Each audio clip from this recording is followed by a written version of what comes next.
Hello my dear students. Gayatri Vidya Mandir उच्च माध्यमिक विद्यालय सांसौर जिला जालौर की हमारी ऑनलाइन क्लासेस में आप सभी का फिर से स्वागत है। प्रिय विद्यार्थियों, आज हम कक्षा 10 के विषय गणित प्रश्न 5.2 के सवाल नंबर 3 से हल करना सीखेंगे। देखो, सवाल नंबर 3 में लिखा कि पुस्तक से मिलान कीजिए। यदि समांतर श्रेणी का छठा पद 17वां पद क्रमशः 19 और 41 है तो 40वां पद ज्ञात कीजिए। बच्चों, समांतर श्रेणी का छठा पद और 17वां पद दे रखा हमारे सवाल है, तो देखो हम लिखेंगे, ध्यान देना। छठा पद को बोलते A6। हमारे सवाल में है A6 का सूत्र क्या होता है? A + 5D, ठीक है। और एक दिया हमारे पास में छठे पद के बाद में 17वां पद A17, और 17वें पद का सूत्र होता है A + 16D। हमारे सवाल में छठा पद का मान तो दे रखा है बच्चों 19, तो लिखेंगे A6 को मतलब होता है छठा पद। छठे पद का मान दे रखा हमारे पास में 19, और 17वें पद का मान दे रखा 41। पुनः समझिए, हमारे सवाल में छठे पद का मान 19 दिया हुआ है, 17वें पद का मान 41 दिया हुआ है। तो आप इस सवाल को हल करते समय कैसे लिखेंगे? छठे पद का सूत्र लगाना A6 बराबर A + 5D, और 17वें पद का सूत्र होता है A17 बराबर A + 16D। तो छठे पद का मान दे रखा 19, तो A + 5D बराबर 19। 17वें पद का मान दिया 41, तो A + 16D बराबर 41। अब देखो बच्चों, ये हमारा समीकरण नंबर 1 है और ये हमारा समीकरण नंबर 2 है। अब हमारे सवाल में ज्ञात करना हमको 40वां पद। हमें ज्ञात करना है बच्चों 40वां पद A40। ये 40वां पद हमको ज्ञात करना है, राइट। तो 40वां पद हम बाद में क्या करेंगे? पहले हमारे पास इस छठे पद का समीकरण 1 बन गया और 17वें पद का समीकरण 2 बन गया। इनको अपन हल करेंगे। समीकरण 1 और 2 को विलोपन विधि से अपन हल कर देंगे, तो हमें 1 का मान और D का मान ज्ञात हो जाएगा। अब दो कैसे ज्ञात करेंगे? ये हमारा समीकरण क्या है? 1, और ये हमारा समीकरण 2। तो समीकरण 1 में से हम 2 घटाएंगे, तो यहां आपको लिखना पड़ेगा समीकरण 1 - 2 से, अर्थात समीकरण 1 में से हम 2 घटाएंगे, तो जिस समीकरण को घटाते हैं उसका चिन्ह बदल दिया जाता है। ये A प्लस का है तो ये माइनस का हो गया, ये फिर यहाँ पे प्लस का है तो ये भी माइनस का हो गया, और ये 41 प्लस का तो ये भी माइनस का हो गया, राइट। अब देखिए इसको कैसे हल करेंगे अपन। इसको हम हल करेंगे, देखो ये प्लस A से माइनस का तो कट गया, प्लस का 5D है और माइनस का 16D, तो माइनस का 16D प्लस का 5D तो बचेगा माइनस का 11D। माइनस का 41 है और प्लस का 19 है तो बचेगा माइनस का 22, ठीक है। अब हमें बच्चों ध्यान से देखना है। देखो, हमें D का मान ज्ञात करना है, इसलिए D का मान ज्ञात करने के लिए -22 में -11 का भाग लग जाएगा। -22 में -11 का भाग देंगे तो माइनस माइनस से प्लस बन जाएगा। ये माइनस माइनस क्या बन जाएगा? ये प्लस बन जाएगा। और 11 का भाग 22 में देंगे, कितना आएगा? 2। तो हमारे पास D का मान 2 प्राप्त हो गया। अब ये जो भी D का मान प्राप्त हुआ, ये हम समीकरण 1 में या 2 में रख के देखेंगे तो हमें 1 का मान प्राप्त हो जाएगा। ये मान चाहे 2 में रखो चाहे 1 में रखो, तो लिखेंगे, देखो अब यहाँ पे D बराबर 2 समीकरण 1 में रखने पर, अब हम रखेंगे, देखो ये हमारा समीकरण 1 A + 5D, तो मैं लिखूंगा A + 5 गुणा D का मान कितना हमारे पास में? 2 बराबर 19, राइट। तो आगे बन जाएगा, देखो यहाँ पे हमारे पास में ये A + 5 दूनी 10, राइट, बराबर 19, या अब 10 का कर देंगे पक्षांतर, तो 19 से 10 घटा देंगे हम, तो 1 का मान बच जाएगा हमारे पास में 19 माइनस का 10 बराबर 9। तो 1 का मान हमारे पास से कितना प्राप्त हो गया 9, और डी का मान हमारे पास बच्चों प्राप्त हुआ 2, राइट। अब ये ए और डी का मान हमें प्राप्त हो गया। अब हम क्या करेंगे 40वां पद, इसलिए 40वां पद क्या करेंगे हम, श्रेणी का 40वां पद A40, इसका मान ज्ञात करना है। A40 का सूत्र बन जाता है A plus 39D, right, A plus 39D।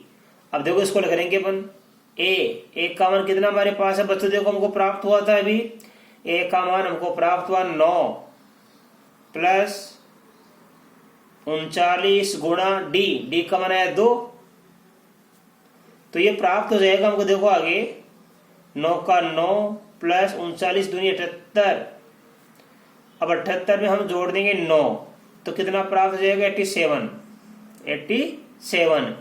इस श्रेणी का 40वां पद हमको क्या प्राप्त होगा, 87 प्राप्त होगा। अब देखिए बच्चों क्वेश्चन नंबर 4, आपकी पुस्तक में लिखा है किसी समांतर के तीसरे और 9वें पद क्रमशः 4 और -8 है, तो इसका कौन सा पद शून्य होगा।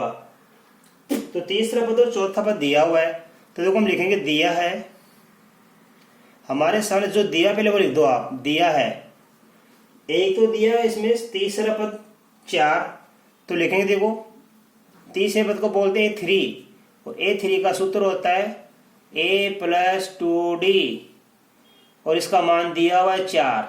इस तीसरे पद का मान दिया 4, तो A प्लस 2D का मान हो गया 4, ठीक है। एक दिया 9वां पद A9, 9वें पद को बोलते हैं 9, इसका सूत्र होता है A प्लस 8D, और इसका मान दिया हुआ बच्चों हमारे पास है -8। तो ये हमारे पास समीकरण नंबर 1 और ये हमारे पास समीकरण नंबर 2 हो गई। हमें क्या करना है, इस श्रेणी का कौन सा पद शून्य होगा। सबसे पहले हम इस श्रेणी का A और D का मान ज्ञात करेंगे। तो देखो कैसे, तीसरे पद का मान दिया है 4, तो A3 बराबर A प्लस 2D, क्योंकि A3 का सूत्र होता है जिसका मान दिया है 4। A9 बराबर A प्लस 8D बराबर -8, राइट। अब देखो हम घटाएंगे, क्या घटाएंगे, समीकरण 1 से 2, समीकरण 1 -2 से, तो देखो हम घटाएंगे ये प्लस का माइनस, ये प्लस का माइनस, और ये माइनस का क्या बन जाएगा बच्चों, प्लस बन जाएगा, राइट। अब देखो क्या प्राप्त हो जाएगा हमको, प्लस ए से माइनस का है तो कैंसिल हो गया, माइनस का 8D प्लस का 2D, तो क्या बच जाएगा माइनस का 6D, प्लस का 8 और प्लस का 4 मिलकर हो जाएगा प्लस का 12। इसलिए अब हमें D का मान क्या करना है, तो D का गुणा -6 से हो रहा है, तो -6 का भाग लग जाएगा 12 में, 12 बटा -6, अब 12 में 6 का भाग देने पर 2 आता है, और ये माइनस प्लस मिलकर बन जाता है माइनस, तो D का मान आ गया -2। अब हम क्या करेंगे बच्चों, ये D बराबर -2 समीकरण 1 में रख के देखेंगे। अब बस A और D में से किसी भी एक चर का मान आ गया, चाहे A का मान प्राप्त हो या चाहे D का मान प्राप्त हो, उसको समीकरण 1 या 2 किसी में भी रख के देख लेना, तो दूसरे चर का मान ज्ञात हो जाएगा। D बराबर -2 समीकरण 1 में रखने पर, अब दो कैसे रखेंगे, हमारा समीकरण 1 ये रहा, 1 की जगह A प्लस 2 की जगह 2 गुणा में D का मान रखेंगे -2 बराबर में कितना, ये 4। इसको आगे करेंगे स्टेप को, तो 1 का A -2 को प्लस 2 से गुणा करेंगे -4 बराबर 4, या आगे करेंगे, देखो 1 का A बराबर में 4 है, ये -4 इधर आ जाएगा पक्षांतर होके, तो ये बन जाएगा प्लस का 4, तो A बराबर प्राप्त हो गया 4 में 4 जोड़ने पर 8, तो हमें 1 का मान भी ज्ञात हो गया 8, और डी का मान ज्ञात हो गया -2, राइट। अब इसमें ये लिखा है इस श्रेणी का कौन सा पद शून्य होगा, तो लिखेंगे कि माना कि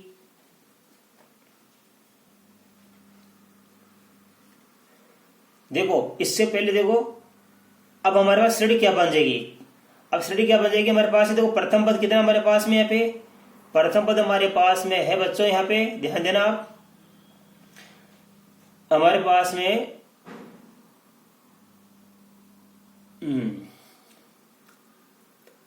कि माना कि श्रेणी का, ध्यान देना, एनवां पद शून्य है। अच्छे से समझना, इस श्रेणी का कौन सा पद शून्य होगा वो हमें क्या करना है, एन का मान क्या करना है कि माना कि श्रेणी का एनवां पद शून्य है, इसलिए अब हम एनवां पद का सूत्र लगाएंगे, ए एन बराबर ए प्लस एन माइनस 1 गुणा डी। अब मान रखेंगे, देखो ए का मान कितना हमारे पास है बच्चों, 8 है, तो ए की जगह रख देंगे 8 प्लस एन का मान ज्ञात करना हमको, राइट, इंटू डी, और डी का मान हमारे पास दिया हुआ है -2 बराबर ए एन, और ए एन का मान क्या हो गया, शून्य हो गया। ये ए एन का मान क्या हो गया, शून्य, क्योंकि हमने माना नहीं अभी, देखिए ये लाइन लिखिए, माना कि श्रेणी का एनवां पद शून्य है, एन का मान क्या करना है और अंतिम पद क्या मानेंगे, शून्य मानेंगे हम, राइट। अब इसको पता करेंगे, देखो 8 का 8 -2 को n से गुणा करेंगे तो -2n, -2 को -1 से गुणा करेंगे +2 बराबर लिखेंगे 0।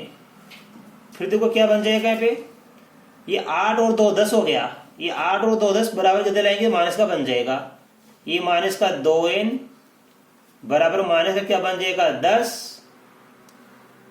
अब आप ध्यान दीजिए, 2n करो -2 से हो रहा है, तो -2 का बाद लगाएंगे -10 में, तो n बराबर हो जाएगा -10 बटा में -2 बराबर 5, तो n का मान 5 प्राप्त हो गया।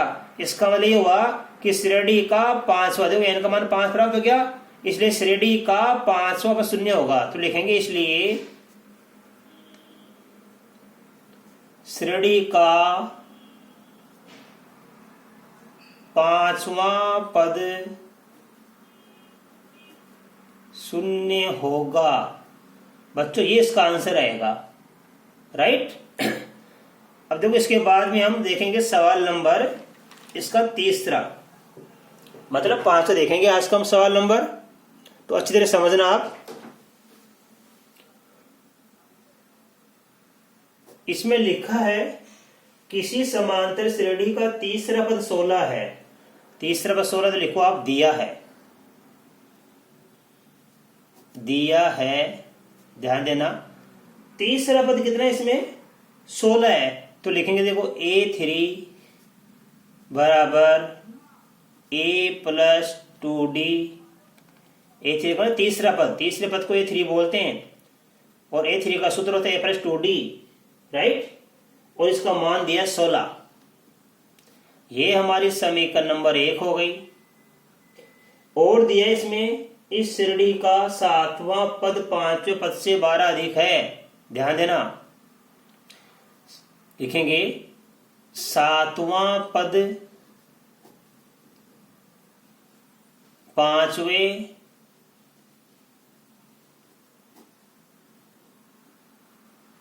पद से 12 अधिक है, इसलिए इसका मतलब ये हुआ कि 7वां पद और 5वें पद दोनों का अंतर कितना हो गया 12। इसका मतलब बात को समझना इंपॉर्टेंट है, 7वां पद 5वें पद से 12 अधिक है, तो इसको लिखना सीखो, 7वां पद और 5वें पद दोनों का अंतर कितना 12, तो लिखेंगे इसलिए A7 माइनस A5 बराबर 12, यानी दोनों पदों का अंतर 12 हो गया। सातवें पद का सूत्र क्या होगा A प्लस 6D, इसमें से घटाएंगे 5वां पद यानी A प्लस 4D बराबर कितना हो गया 12, ठीक है। अब कोष्टक खोल दीजिए, a प्लस 6d माइनस का a माइनस का 4d बराबर में 12। अब देखो बच्चों, माइनस a से प्लस का a गया, 6d से 4d गया तो कितना बचेगा 2d।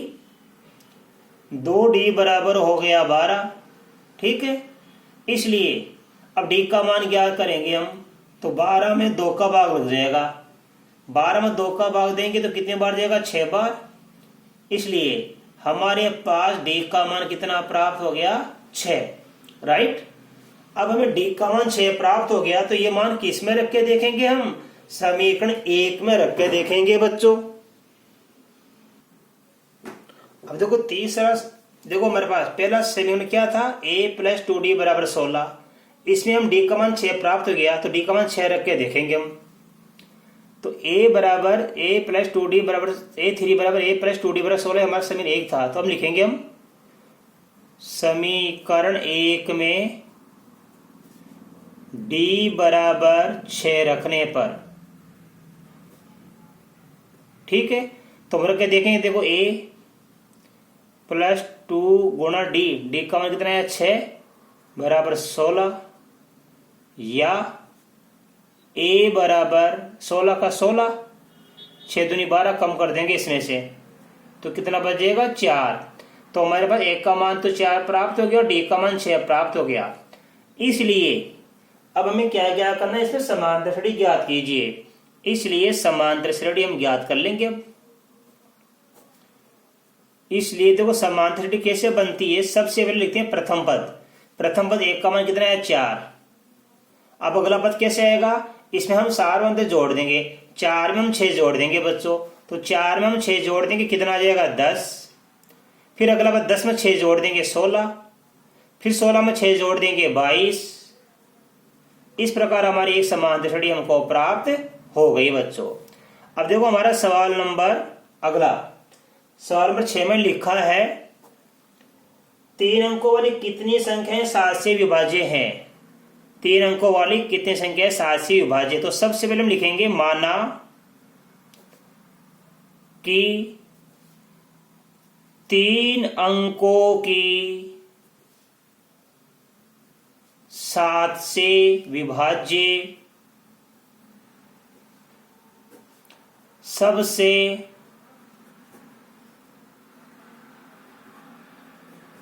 छोटी संख्या। 3 अंकों की संख्या कहां शुरू होती है 100 से। अब 7 का भाग सबसे पहले खिंच जाएगा 105 में, तो 3 अंकों की 7 से विभाज्य सबसे छोटी संख्या 105 व सबसे बड़ी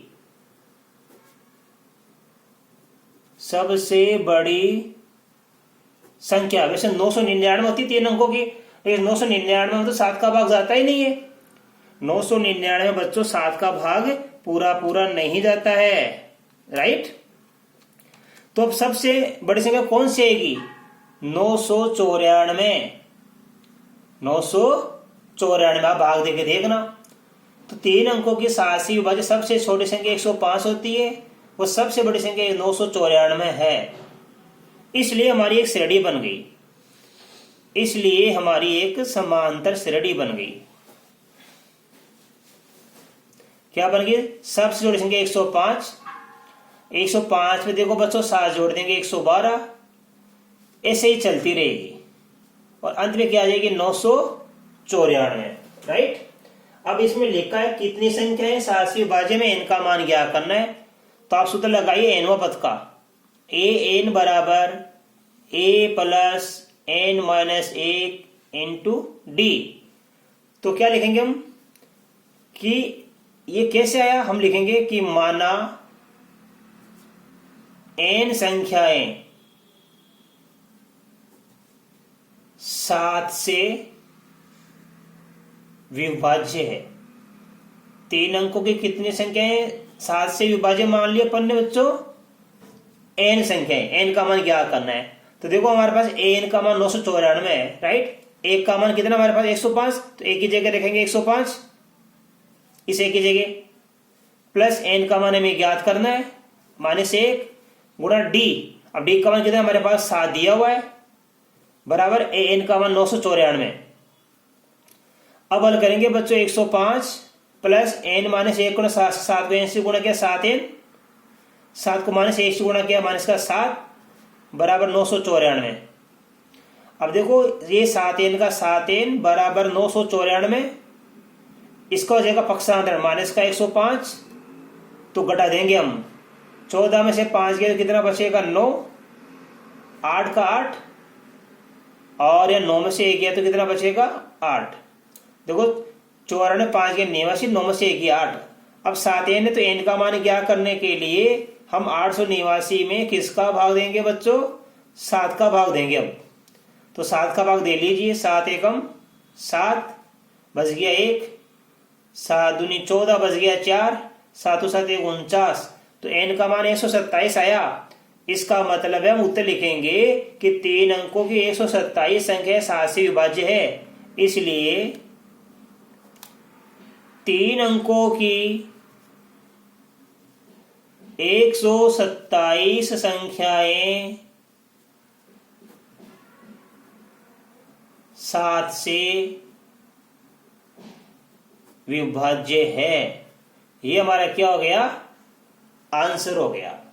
तो बच्चों आज मैंने आपको इस प्रश्नावली के महत्वपूर्ण 4 सवाल बताए हैं, सवाल नंबर 3, 4, 5, 6, और मैं आशा कर सकता हूं कि बताए गए चारों सवाल आपको बड़े अच्छी तरीके से समझ में आए होंगे। इसके बाद इसके आगे के सवाल मैं कल के वीडियो में सिखाऊंगा। तब तक के लिए धन्यवाद।